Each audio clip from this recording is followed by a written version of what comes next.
جنت کی مٹی۔ ایک دیہاتی نے غارے سے مٹی سے اپنا گھر بنایا۔ گھر میں اس نے چھوٹی سی 7 مسلوں کی مسجد بھی بنائی کیونکہ اس کے 7 بیٹے تھے۔ تعمیر مکمل ہوئی تو اس نے بیٹوں کو بلایا اور کہا کہ میں چاہتا ہوں کہ مسجد کی لپائی جنت کی مٹی سے کروں۔ تم سب بھائی جاؤ اور جنت کی مٹی تلاش کر کے لاؤ۔ بیٹے پریشان ہو گئے کہ جنت کی مٹی کہاں سے لائیں۔ باپ کا حکم تھا تو 6 بیٹے ڈھونڈنے نکل کھڑے ہوئے، جبکہ سب سے چھوٹا اور 7واں بیٹا بیمار تھا، گھر میں ہی رہا۔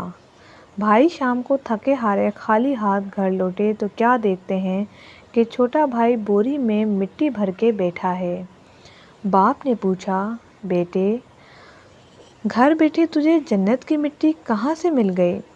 بیٹے نے کہا، سارا دن ماں کے پیچھے پیچھے پھرتا رہا، جہاں جہاں وہ قدم رکھتی تھی وہاں وہاں سے مٹی اٹھا کر جمع کرتا رہا، یہ وہی مٹی ہے